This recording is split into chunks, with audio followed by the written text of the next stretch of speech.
What up, my freaks? Ruinous Insight here with part 17 of my Total War Warhammer 3 modded Taurox the Brass Bull campaign.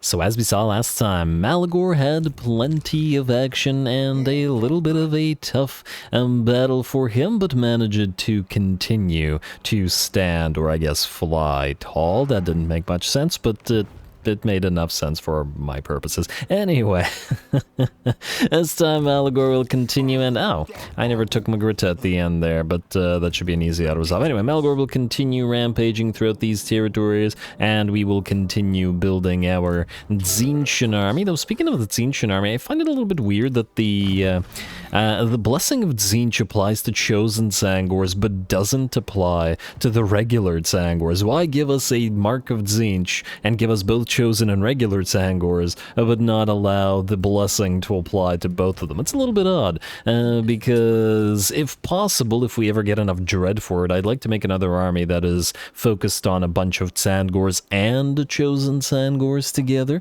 though obviously the regular Tzaangors don't fit in the ranged army, so that's what we're doing there. Anyway, I digress as I do. Let's see what we gotta do this time around. Oh, there was another thing. Morgr.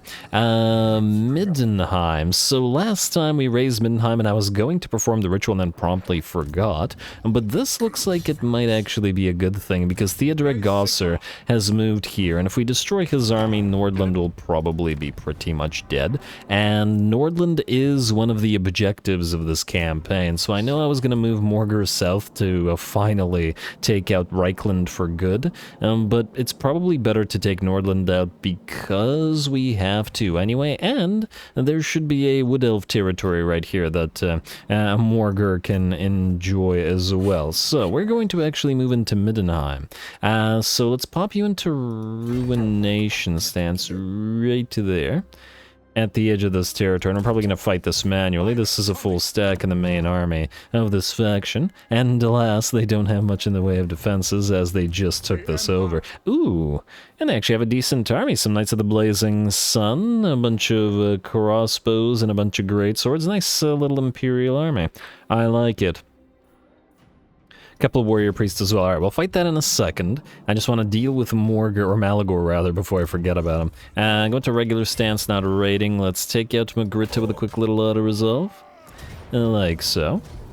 0 losses, very nice, very nice. And we will loot and raise for 3.2k, very nice indeed. Alright, then... you're not going to move? Okay. What you are going to do... Channeling Staff, Faction Destroy the 1,000 Mods. You're going to take out Canute here. And resolve him as well. And then you are going to, let's see, 670, we could heal up, but it's so little, it's probably not worth our time and effort. 670. I mean, our Bestial Rage is pretty okay here. Yeah, go for it. Take the money. Take the money. We need much and many monies. I also wanted to see something. You have the raiding camp and you have the breeding stock. I guess we could level that up a little bit. Go this way. And level that up. We can head to Malena. Take that out and then back down to Havea, and then pop the ritual here at Tarosa. We're actually getting close to the next level. Might be able to reduce the cost of a few more things by getting the final level thing here. And I guess the immunity to attrition wouldn't be the worst thing in the world either. Too bad we won't get another army capacity and we'll have to do it the old-fashioned way, but oh well. Anyway, Morgr.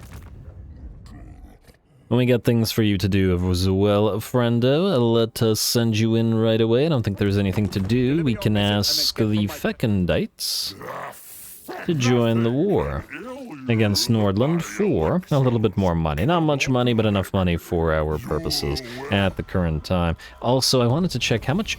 Yeah, potion of healing. Very nice. How much money were you willing to give us for another peace treaty? 4.5k.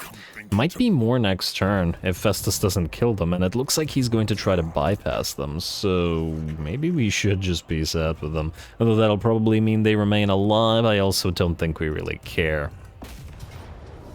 Alright, this looks reasonably fun. Away we go.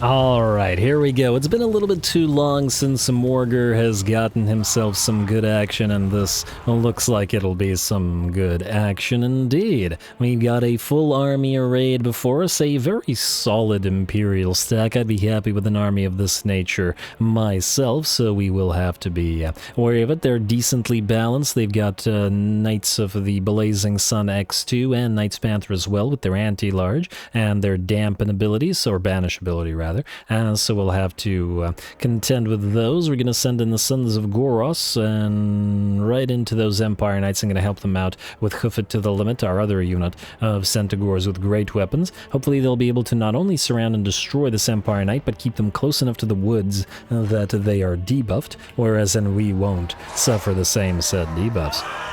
Alright, and the Centaurs with great weapons do pretty well against enemy cavalry. Surprisingly enough, since the Centaurs are relatively small models, they do fairly well at having multiple of them attack at once, and they've certainly got something going for them in that regard. They are very fragile, but they can dish out plenty of damage, and because of this, main lines are now engaged, and isn't it nice to periodically see some actual battle lines, some handguns smashing into our units of Sandgors, but those barriers will hold while our Chaos Spawn, led by Morgur rather, and by the Jabberslife, enter the biggest blob of enemy units and start applying all those ores in combination with that acid rain from Devolve. Now, the enemy's heroes are all essentially in one place as well. The two warrior priests and the enemy empire captain protecting their lord. Got a bit of a command squad thing going on, which I guess is appropriate. But I'm not sure it's going to stand up to the administrations of all of these chaotic creatures. The Vile Tide coming in on the biggest blob of enemy units as the enemies try to flank us with one of their units on the Knights of the Blazing Sun. A reasonable thing to do, and this is probably the only way it was going to succeed, as the other enemy knights have been by and large destroyed by our Centaurs. There is another unit of Knights Panther out here which has managed to damage one of our anti-infantry Centaurs, but are now pinned with their backs to the Centaurs, while the axes of the, throwing axe Centaurs, the word Centaurs has lost all meaning, fly into their backs. Now, by the looks of it, a decent amount of those axes are missing and hitting our Centaurs as well, but at the very least, and the Knights Panther are done for, and we can send in the throwing axes to chase something else down. Enemy army is by and large in the midst of its collapse, 90% bounce power in our favor, and the Chaos Spawn have absolutely ripped in the enemy Empire infantry to shreds. A few of the enemy heroes and lords still remain in the fight, but I don't imagine they will remain as such for too long. Alrighty, and there we go with that. The bounce power shifts fully in our favor, and just like that, the battle ends. A lovely little fight and a close victory, apparently, due to some of the damage taken, I imagine, and probably some of the ammunition expended, but I don't imagine that we took that much damage.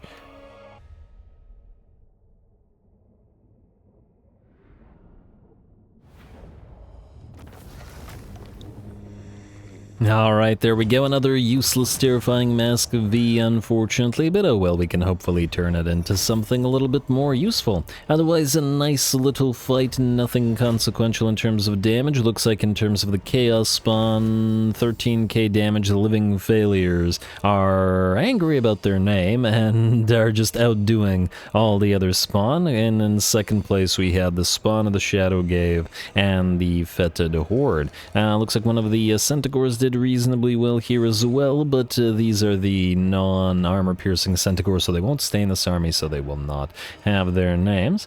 Otherwise, the Sandgors and the regular Gors held the line as should be, and most of the damage probably came from Morgur and the Vorbergland Broodmother, which does make sense. We're going to raise in advance this time, get the, well, I mean, we raised it last time, so we get no rewards otherwise, so raise in advance, please. And then move this way. Ooh, don't go too far into the woods. Okay, now we can still reach Salenmund. Fantastic. We will want to pop this ritual immediately so we don't, or I don't forget this again. Like so. And there we go. Now they weird. Flare, not bad. There's that terrifying Mask of V, and yeah, we're quite close to this. I'm noticing... Oh, no, it does have it. the blood ground sign is just up here instead of... Why is it like that? Huh. Hopefully this doesn't mean that it's bugged and then somebody can resettle the place. I mean, when you select this, you have this, but you also have it on the side like this, and it's there. Huh. I guess we just had to look away, or maybe I just couldn't see it. Either way, Morgar, you're headed to Salenmund, and I think we're going to raise another herdstone here, since we came all the way back here, and we may as well make use of it. I don't imagine this guy will attack. Oh! This'll kill off one of our angriest spears. Well, that's just rude. We may have to fight this as well. And double up on Morgar fights today? Maybe. I mean, we don't really care about the losses of the Ungors, but this army may then attack us next turn, and we'd have to heal up most likely, though our healing is quite nice due to the raise.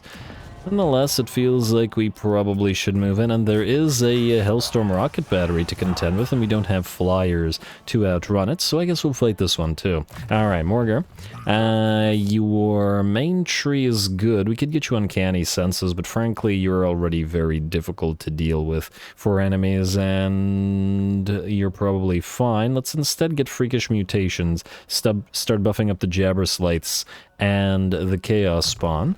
Try to get Apocalyptic Visions, well, as soon as we can, I guess. And then you, sir, Bravener. You don't have a second level in Traitor Kin. We could get the Mantle of Gorok for the Jabberslyth. In fact, yeah, let's get 1 point in Traitor Kin so we can overcast it if we want to, though I don't tend to use it. No, I lied. We're going to go for Corruption for that spell reduction. Wins a magic cost reduction, whatever. I need to cast more after all. Salenmund. Away we go. Actually, no, before away we go, we'll remove the Blessing of Filth from the Blood and Gores, and we'll put it on the Jabberslyth. It reduces its speed to a mere 14.9, but that's roughly even with the rest of the irregular troops, and I think that'll work better. Alright, let's hope that this siege isn't a broken one. Away.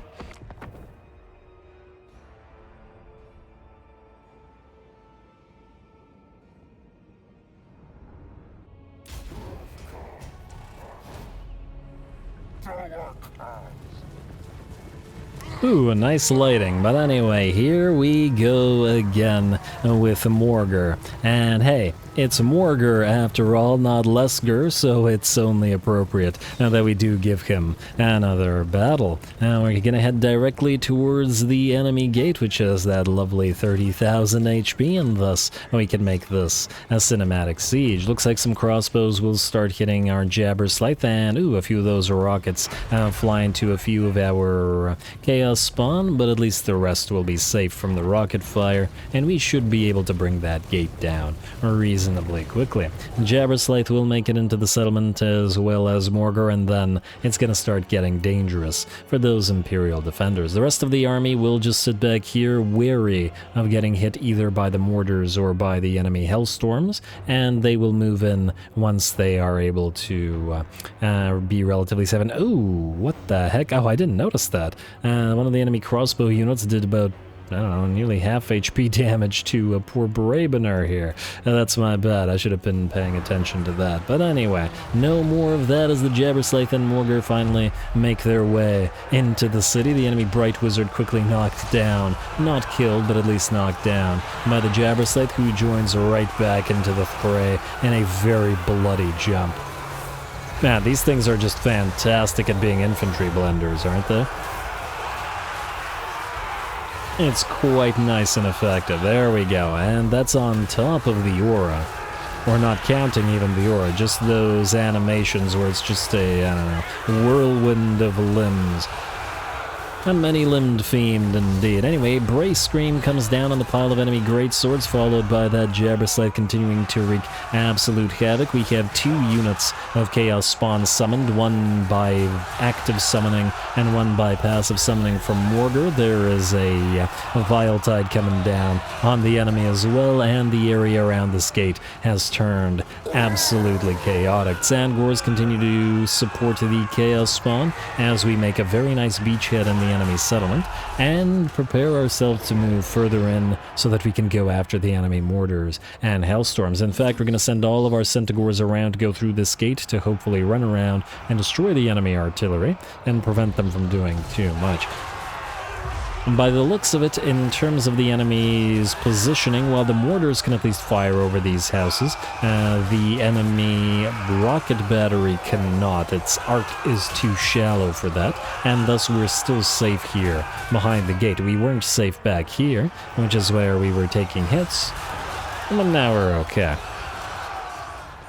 Especially now that most of our units have made it here. Looks like the enemy is going to annoy us a little bit with some of those handgunners, position them fairly well behind the enemy halberdiers, so we're going to start dropping spells on them. A Brace Scream and a Devolve as well, just to try to reduce their numbers and break up their formation, while the Chaos Spawn work on the enemy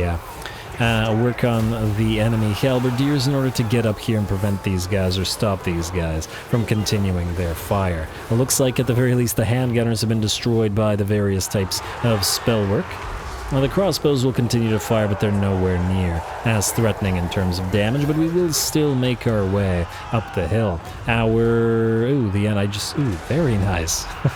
I don't know what to comment on. The Jabberslade gets a very nice hit in on this new pile of units, crossbows and greatswords alike, as they continue to try to defend themselves, while a few rockets do finally land amongst us, but by the look of those rockets, they were a little uncomfortably close to the enemy infantry as well, so they'd probably do more damage to the enemy infantry than they would either to our Jabberslave or to our Chaos Spawn. Alright, Morgar right in the middle of the fray as well, 158 now, kills on him, and 24k damage.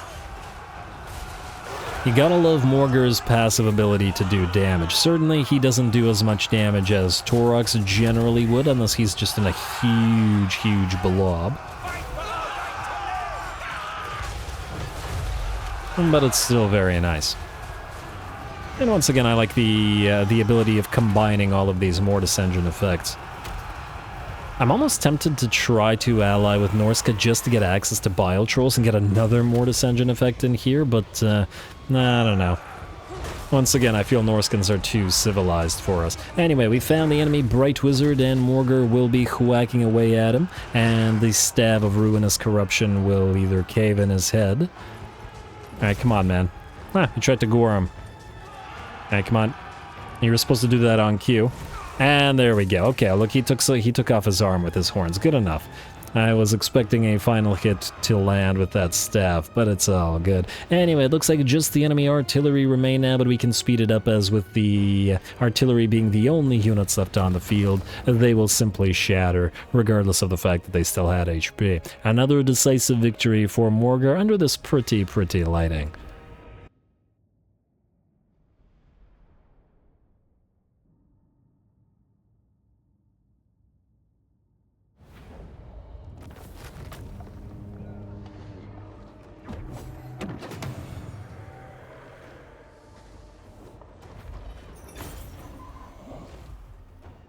Alright, very nice, very nice. The enemy had a fairly solid mid-tier army, or mid-game army, and, well, they did manage to dish out some damage, bringing the Broodmother down to about half HP. They also took plenty at 47k there, and 28k on Morgar. These two obviously dishing out the most of the non-caster damage, and of course 42k on our Beret Shaman, which is quite nice as well. Of course, this army will get stronger, and it's already pretty decent.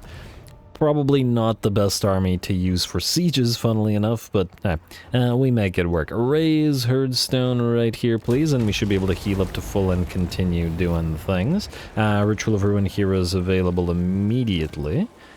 It still won't take us to where we need here, though, so we'll just leave it alone. We will, however, immediately build the Shamanic Rituals and the Winds of Malady. There we go. Get even more money from raising settlements. As long as there are settlements to raise, I mean. Yeah, maybe I should have gone for the post-battle loot stuff, but no, I like the Nurgle one. I think it works. It probably works better. Anyway, I believe that's all we gotta do this turn. Yes, it was Morgar's turn, but his turns have to end at some point. We need to build this now. We gotta try to get to tier 5, don't we? So I guess we'll ignore it for now. Oh, we did, however, get enough dread to get a couple couple giants. Let's do that then. Select to raise this unit's recruitment capacity by 1 and 2. Oh my lord, they're expensive. But while Aberku is here, he can build 2 giants to transfer to Morgur's army, which I'll have to appreciate. There we go. Very nice, very nice. Especially since we don't have capacity for additional chosen Sangors at the current time, though that will change within the next couple of turns. Yes, alright. So, building upgrade available. Is there anything here that we want to build? We could build the raiding class here for the additional 1 campaign mode, but frankly we're probably better off waiting to get tier 3 here, so that we could build the Scorched Grass Plains and then get the Centaurs with throwing axes for the ranged army, because that's what they're going to need. We're still going to need a source of Cygors, but it might actually be faster to just get tier 5 settlements and then just build Cygors out of the settlements instead. Anyway, we're out of dread, we're out of moves. What we're not out of is skips, so skip, and end the turn. Alright. Trait gained Ambuscator for Malagor. Great for him, I guess, though once again I don't feel ambushing is particularly useful for him. Oh, Clan Ashen's gonna declare war on us. Yeah, fascinating. Don't bother calling our allies to help. We certainly don't need help with Clan Ashen. Did I say Clan Ashen or Clan Skaven? The first time, not the second time, but not a big deal.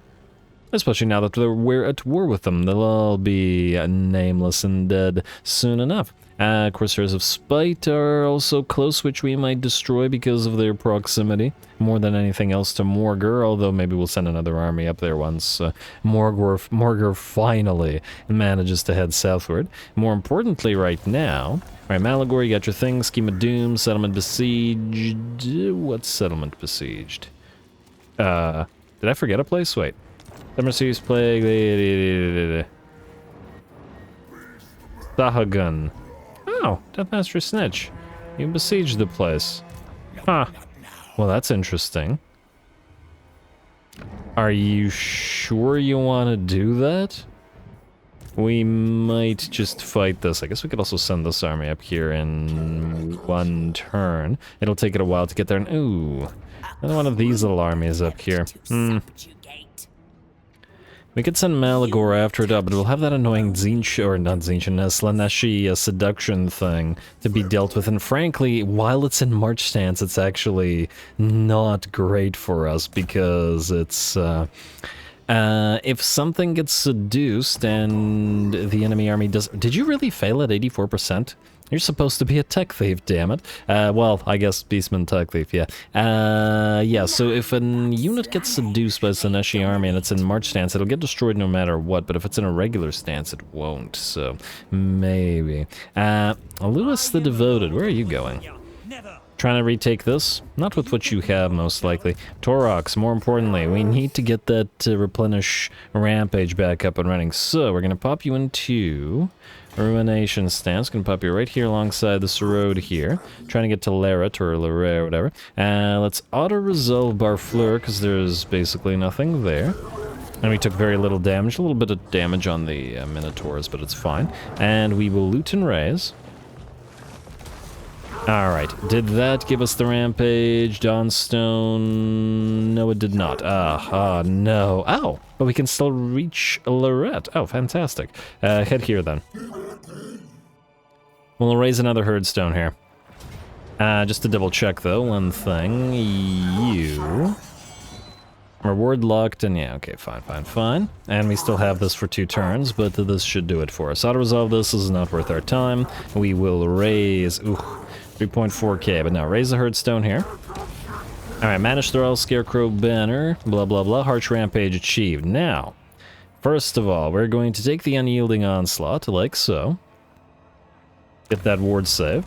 And we're up at 724 Dread, which ain't too bad. We do have the ability to upgrade the Cursed Labyrinth now. Or, I mean, I guess we could use the turn to heal up and get the Cursed Labyrinth. The other option would be to immediately move to Castle Artois by resetting our Rampage thing right now, but I guess it doesn't change the fact that we have to move, so this might be a decent time to do it. And we can always reset the stuff next turn and then go Castle Artois back around for these things, then all the way to Sigmarsheim and then southward, depending on how much we can get out of that rampage. Though, there's another thought. How close are we to this? We could reduce the cost of this a little bit, possibly. Only by 5%, mind you, but hey, 5% is 5%. Let's see what else we can do before we decide on that one. Morgur. Looks like Norden will fall to Festus. And how much are you willing to pay us for peace now? Is that less? I don't remember what he was willing to pay us before. And that'll be another bestial rage reduction, only from peace, though. I feel like Festus will kill him off, and it's not like we're going to be going all the way here to deal with him. So you know what? He's treaty. Go for it. It's 5k. I'm not going to turn that down. Okay, I thought for a second I saw an army down here, but I did not. What we want to do is Morgur. Can you auto-resolve Olden Litz, or is this... No, it doesn't look like it. There's like a stack and a half there, so we may have to fight with a Morgur again. Oh, that's a bad thing, mind you, but alright, fine. Move all the way to here, and then attack from this side, then. And go. Oh, that was close. Oh, we can't actually auto-resolve it. Is it worth it? I mean, this is basic troops. The thing that worries me about this is how damaged will we get from this. It'll probably be a fair bit. On the other hand, they don't have much in the way of forces, but I think we'll have to fight this no matter what, because it'll probably destroy a bunch of our stuff. So we can't really escape it. I mean, it's not bad. It's just that I don't think they have much... Nah, that's fine. Auto-resolve it? Honestly, that actually wasn't that bad in terms of damage. I thought it would be worse. And frankly, this isn't enough money to loot and raise, so we're going to raise in advance instead. Raise in advance, good sir, and move this way. Alright, then, if you could go into raiding stance, you could raid and heal. Very nice, and get 2.4k and be nearly at full HP. Yeah, I'll take that. I will most certainly take that. Alright, that's good for Morgur. Kazrak. Now you have a... Ooh, what do we have here? Oh. Oh, I'm tempted. Oh, I'm very tempted. Alright, wait. We gotta do this, don't we? Sidku, you're gonna go right there. No, wrong stance. My bad, buddy, my bad. Go into your Beastmen ambush stance. Get as close to Vlad's army as possible. I guess we're going to try to attack this guy, Abarash Ericterlos, outside the settlement. Oh, this is going to be a heckin' fun time if we can pull this off. Go right there. Enemy killed in battle, yeah, that's all fine. Oh, damn, I didn't check whether Kazrak could actually reach him. No, Kazrak can. Okay, good. It's Kanzrak, not no, that didn't work. Okay, we're going to need to declare war against you, Vladdy Daddy. You are at war with Waldenhof, but we can't ask them, so I guess we're going to just manually attack you for a fun time. I'm going to try to draw you outside. I mean, I guess if we could ambush this one army and destroy it, it'd make it easier to destroy the rest, rather than fighting them all at once. On the other hand... if the ambush fails, we'd allow them to heal up.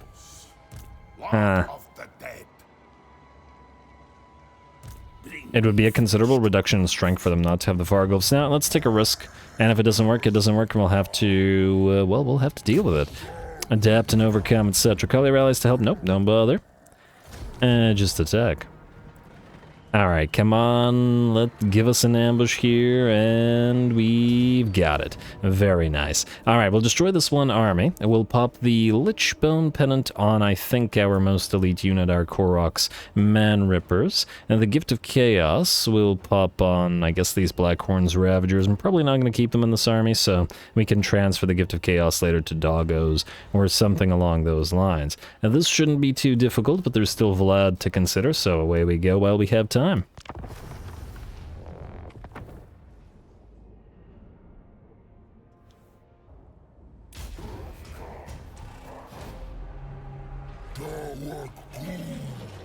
Alrighty, here we go. It's been far too long since we fought the vampire counts, and let's start easy with a nice little ambush. I'm gonna enjoy this greatly because, as I've said a million times before, I love both fighting as and against the vampires. It's just so fun. Gotta love those mobs of shambling dead, though they are going to be extremely susceptible to our bleeding, causing razor gores and our flocks of doom as well. Now, we've set this up in such a way that most of our elites are at the back of the enemy column. Our bestigors, our minotaurs, and a couple piles of our poison doggos, all here to surround and destroy the enemy Vargulf and what I hoped would be both Terrorgeists. Unfortunately, while one of the Terrorgeists did land here, the other decided to fly away, and I'm not entirely sure what it's going after. Kazrak's here acting by himself, trying to go after the enemy Master Necromancer, who is...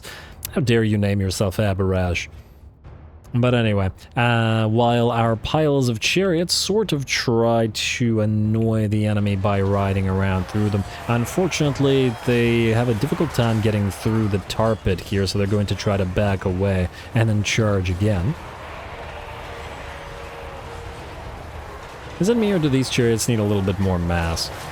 Like, well, look how quickly they stop, and this is trying to charge them directly through and not even at the enemy here, and they just kind of stop. I feel like if that was an orc boar chariot, it would have gone a little bit further, but I gotta do a little bit more experimenting with the boar chariots. And the Grimgor campaign, well, it remains. Anyway, at the very least, while the damage may not be, or the charge or the mass may not be quite there, the damage is certainly there. They do still do plenty of damage because of that bleed. So they move in, they apply the bleed, and the enemy starts just taking tons of damage, regardless of using your charge. So they do still work quite well, regardless of the mass. And there we go, charging on into those zombies to try to destroy them. I think the Terrorgeist is annoyed about all that, but that's okay. Most of the enemy infantry have collapsed. It looks like the enemy Vargulf will go down in the press of our elites as well, and we can now move in to bail out Kazrak. Kazrak has been distracting all of these units here by himself. Here he summoned his warhounds, but otherwise has just been staying around. Let's send in some of those chariots to help him out. Now he'll feel a little bit more at home. Although he did drop to about half HP. I did want him to actually kill off the enemy Master Necro, but he couldn't get through all of the enemy infantry. And he couldn't escape either, as his chariot didn't have the mass to do it. And not that big of a deal, however, as the battle is nearly ours. It looks like the enemy Terrorgeist, the second enemy Terrorgeist, has landed and is now surrounded by Korok's Manrippers and the Bleating Edge other unit of Bestigors. It's got nowhere to go. It can continue its Terrorgeist stream all it wants, but I think these Bestigors will continue to stand. We do have our reinforcements arriving on the field as well. There were a few enemy reinforcements as well, I believe, but they can join up and help out against the Terrorgeist real quick. Or were there? I don't even remember. It doesn't matter. If there were, they were so minor that we pretty much ignored them, and now the giant pile of doggos joins the fray against the enemy Terrorgeist, and we drop a Spirit Leech on him as well. The rest of the enemy infantry are just getting completely overrun here, and then we go to the hill to chase down the enemy Necromancer. Wargors and Kazrak alike. That corpse guard ain't escaping.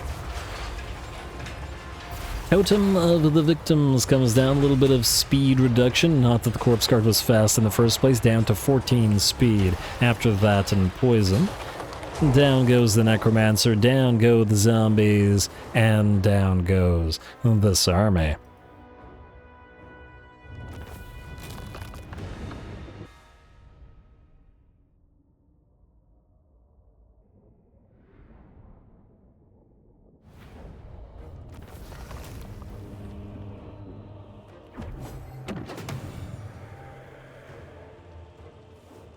Alright, looks like not too bad in terms of damage. Kazrak got down to about half HP, but he does have that potion of healing, so we can heal him right back up. He did okay in terms of damage himself.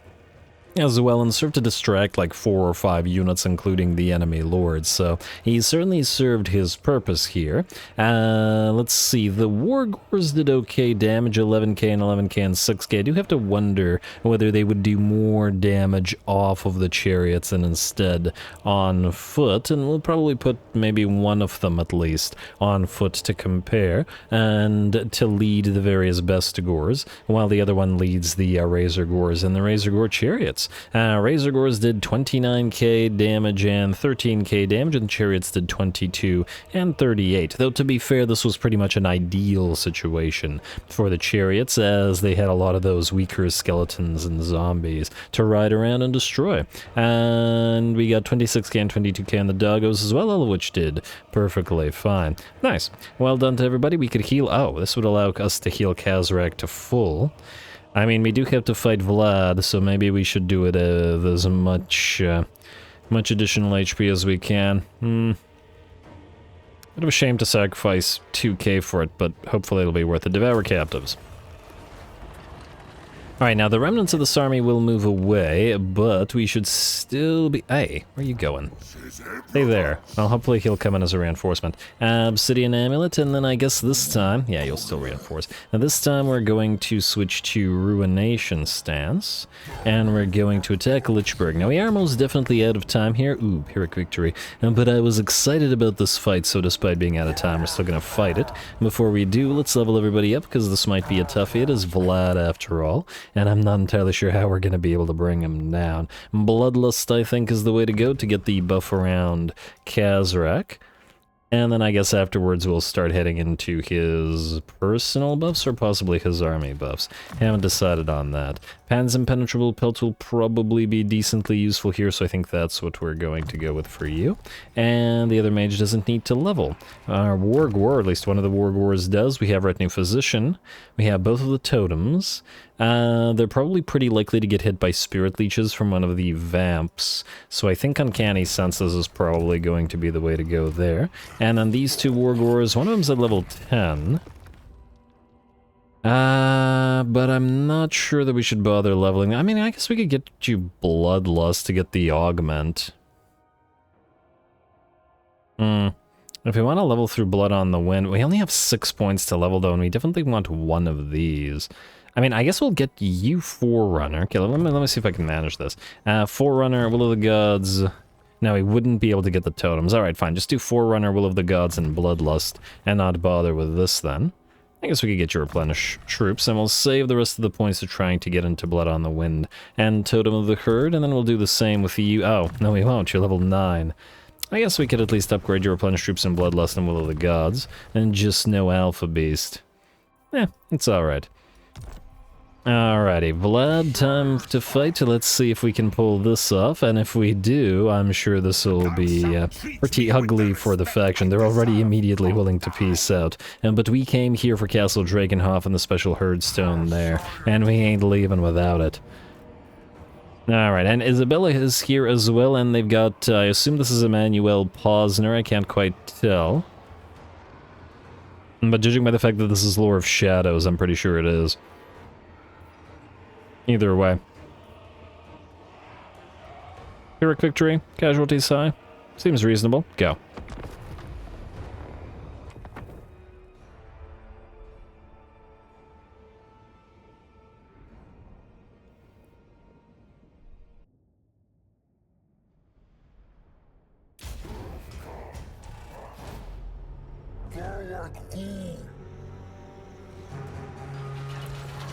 Alrighty, here we go. This should be a pretty exciting battle. Certainly it should be a challenging one, as that's a lot of vampire counts. 7 lords and heroes, 2 of which are Vlad and Isabella, to consider alone. And on top of that, plenty of elites as well. Blood Knights, a Black Coach, some Vargeists, a Vargulf, and plenty of Graveguard to support them, as well as flyers to annoy us as well. Though fortunately our army isn't going to be particularly very susceptible to anything those Felbats can do, as we don't have any fragile units for them to surround and annoy. Anyway, we're going to send Kazrak in first, as we like to do, because we want him to summon his units of Warhounds as fast as possible. The rest of our melee units are going to wait over on this side and try, at least, to make use of this impassable terrain, while our other units, our pile of chariots, the Wargors and the Razorgore chariots, and even our Bray Shaman of Death, move together to try to find a blob of enemy melee units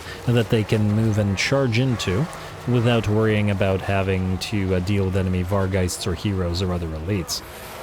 There we go.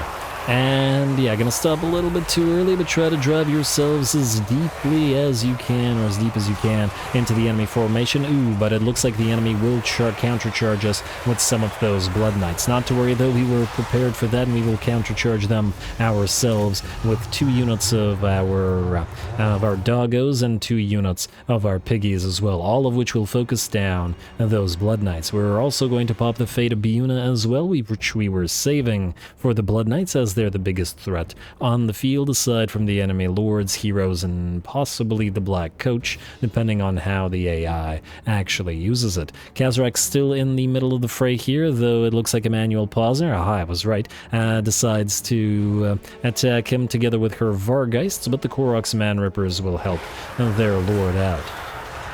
Alright, and just like that, the battle lines have been drawn. We're going to move in to help Kazrak, and even the rest of our melee units are going to join the fray as well. Vlad is going to run on in, but we're going to send the Bleeding Edge Bestigors to countercharge him, as they have those armor-piercing great axes, and, well, we're going to need them to focus Vlad down. And Vlad is generally one of those lords where you're better off using a single unit of non-monstrous killers. Since he's a small target, he's quite difficult to kill, and he has a lot of healing. Unfortunately, he has managed to trap a few Minotaurs, and brought one down as well. But yeah, he's quite difficult to bring down because of all of his sources of healing. Von Carstein Ring and the Blood Drinker and Invocation of Nehek and Curse of Undeath, etc, etc, etc. So hopefully with sufficient Bestigors hitting him at the same time, they will be able to break their way through that. The bounce power is still in the enemy's favor, and the enemy reinforcements have arrived on both sides of the field, though our own reinforcements are arriving as well, and right amidst the weaker part of the enemy reinforcements. This works for us, as our own reinforcements here are quite quick, so we're going to wait for them all to get on the field, and then we're going to charge them with the rest of these doggos. Shouldn't be a problem at all. Back here, it looks like Isabella has charged in. She tried to go after our Bray Shaman of Beasts here, but she got trapped by 2 of the units of Pestilent Hounds that were waiting specifically for this sort of thing. Once again, since the vampires are relatively small targets, and these things should be pretty good at targeting her, with multiple of them attacking at the same time. And back here, it looks like the enemy Blood Knights have pretty much dropped. The Black Coach is relatively untouched, but our units of chariots are still riding around and causing havoc with the enemy reinforcements, and the same thing for the piggies and the doggos. Alright, very nice. Pretty epic fight so far. We got 3 separate portions of the fight as well. Looks like Emmanuel Posner has nearly been killed off by Kazrak here, or at least will begin to disintegrate relatively shortly. We're going to pop a Vissen's Wild form on our pile of pile of units here to try to keep them from getting destroyed by the Graveguard. It also looked like, since the enemy has more sword and board Graveguard than great weapon Graveguard, they will be less effective against us with the Wissen's Wild form up. And of course, all of those skeletons and zombies and crypt horrors ain't going to be too useful when we have massive piles of armor with those buffs. 140, for example, on those Bestigors. Flocks of Doom will continue to come down here as well, as this is the biggest blob of enemies.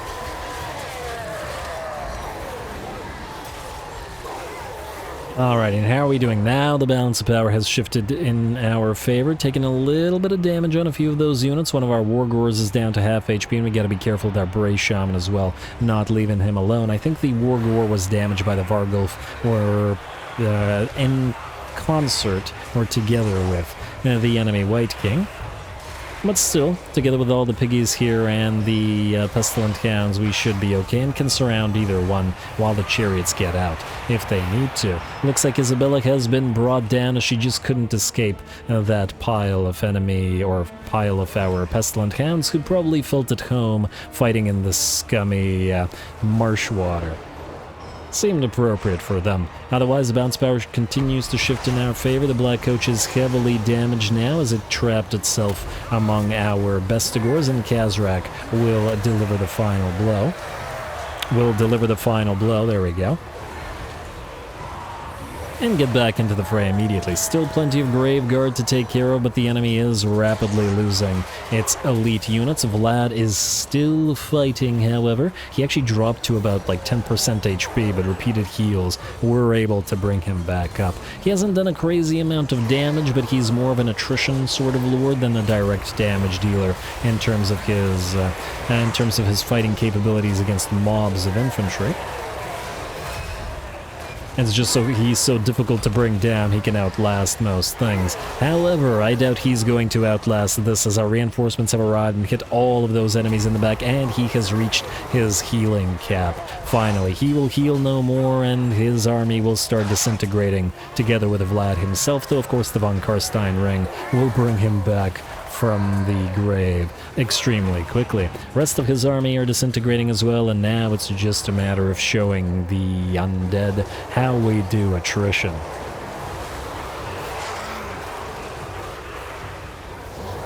Alright, and it's very appropriate for Kazrak to get his reinforcing army with a giant pile of doggos as well. I'm pretty happy about that. Anyway, this portion of the battlefield, look at all these fast movers moving together. It's nice, isn't it? And these guys were able to hold off and defeat essentially the other portion of reinforcements. Granted, all three of our wargors were here, as well as the Bray Shaman of Death, so they had plenty of support, while the Bray Shaman of Beasts supported this side. And it looked like the army split worked out. It doesn't always work out well. If you overdo it, then you've committed too many resources to one side of the battlefield, and your main side doesn't do as well, but this time it did work quite nicely. Gotta be careful with splitting your army in half, essentially, when you do that. But anyway, a heroic victory for Kazrak, and he does seem to be racking those up. Let's see how we did in terms of numbers.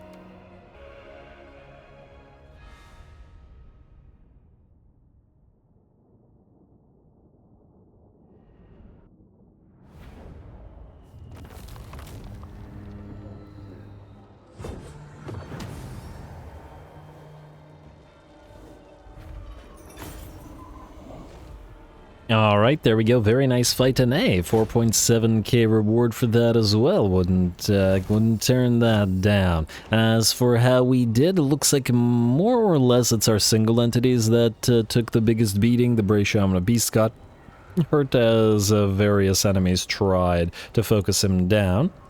Kazrak's always getting hurt. Unfortunately, he's fairly vulnerable on that chariot, and for whatever reason, it does seem that the Razorgore chariot either have low mass or maybe something about their models. They seem to get stuck a lot. Like, comparing them to something like a pump wagon, which in theory I would imagine has less mass, but yeah, the pump wagons don't get stuck at all. Like an army like this, to, I don't know, a few units of pump wagons with spiky rolls would just be able to go from one side of the army to the other side over and over and over and over again for basically the entire battle. And the Razorgore chariots seem to just get touched by something and then immediately get bogged down and stop moving, which is a bit of a shame, but that isn't to say that they don't do damage. 45k and 40k is very, very solid, and in fact I think they did more damage than anything else, and despite being stuck. Again, it is a relatively ideal situation for them with piles of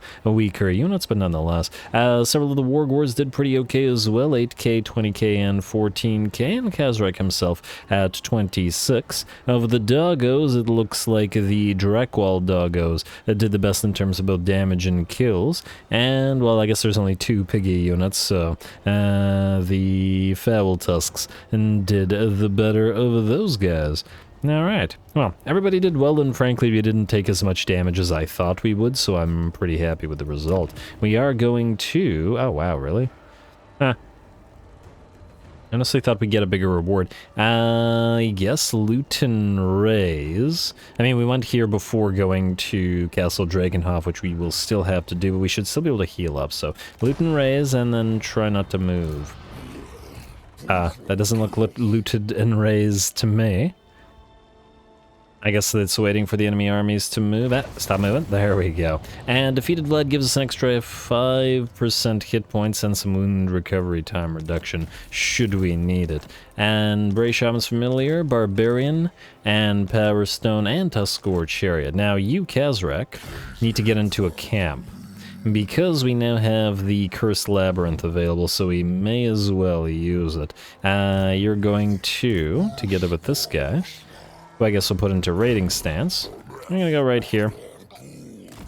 And Kazrak are gonna stay beside him, maybe here.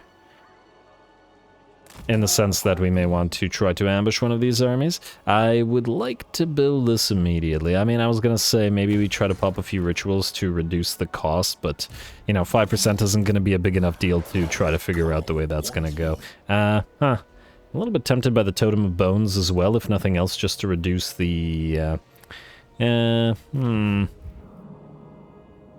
moment. Maybe we should pop the rituals. A few of them.